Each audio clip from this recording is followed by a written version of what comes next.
अस्सलाम वालेकुम नाज़रीन, कवरिंग इंटरनेशनल रिलेशंस के पहले एपिसोड में खुशामदीद। इस वीडियो में हम जानेंगे कि how does USA election system works और यूएसए में इलेक्शंस कैसे होते हैं। यूएसए का इलेक्शन सिस्टम और इलेक्टोरल प्रोसेस थोड़ा सा कॉम्प्लिकेटेड है। जिस साल इलेक्शंस होने होते हैं उसके जनवरी, फरवरी और मार्च में पहले प्राइमरी इलेक्शंस और कॉकसिस होते हैं, जिसकी बेस पर हर पार्टी अपने नॉमिनीज को प्रेसिडेंशियल इलेक्शन के लिए सिलेक्ट करती है। और इसमें दो मेजर पार्टीज जो कि एक डेमोक्रेटिक्स हैं और रिपब्लिकन हैं, उनकी जो नॉमिनीज हैं वो सामने आते हैं। और इसके अलावा और भी छोटी पार्टीज हैं, लेकिन जो मेजर स्टेक होल्डर्स होते हैं वो डेमोक्रेटिक्स एंड रिपब्लिकन होते हैं।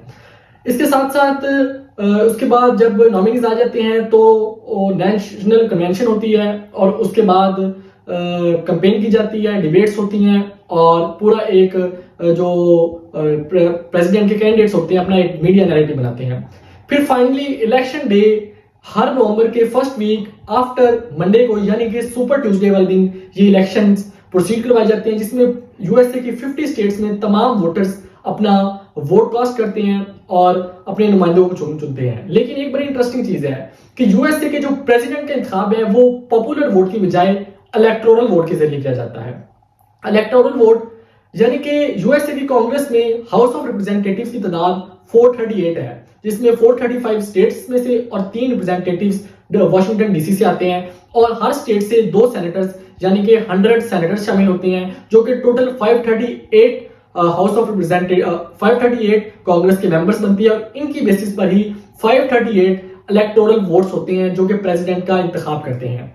यानी कि जो लोग पब्लिक डायरेक्ट वोट करती है रिपब्लिकन को और डेमोक्रेटिक्स को, उनका रोल प्रेसिडेंट के इलेक्शन में और प्रेसिडेंट को इलेक्ट करने में नहीं होता, जबकि इलेक्टोरल वोट्स प्रेसिडेंट को इलेक्ट करती हैं। और इलेक्टोरल वोट्स का जो उनका तयन किया जाता है स्टेट की पॉपुलेशन की बुनियाद पर। कैलिफोर्निया की सबसे ज्यादा पॉपुलेशन है, तो कैलिफोर्निया के पास 54 इलेक्टोरल वोट्स हैं। ये एक और इंटरेस्टिंग चीज है कि इलेक्टोरल वोट्स की बेस पर विनर ऑल का फॉर्मूला अपनाया जाता है, यानी कि एक तरफ कमाला हैरिस है और एक तरफ ट्रंप है, और उस स्टेट के इलेक्टोरल वोट्स 10 हैं, जबकि 6 वोट्स ट्रंप को मिले हैं और 4 वोट्स कमाला हैरिस को मिले हैं। तो जब काउंटिंग होगी तो मेजोरिटी की बेस पर 10 के 10 वोट्स डोनाल्ड ट्रंप को दे दिए जाएंगे विनर ऑल के फॉर्मूले की जानिब से। और इसके बाद ये 538 जो मेंबर्स हैं ये वोट प्रेसिडेंट के लिए कास्ट करते हैं, और जिसके 270 वोट्स होते हैं वो प्रेसिडेंट यूएसए का मुंतखब हो जाता है।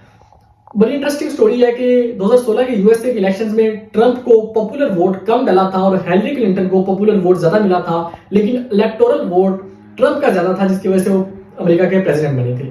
ट्रंप को 62 मिलियन वोट मिला था, जबकि हिलरी क्लिंटन को 65 मिलियन वोट मिला था अप्रोक्सीमेटली। जबकि ट्रंप के इलेक्टोरल वोट्स की तादाद 302 थी, तो ट्रंप यूएसए के प्रेसिडेंट बने थे।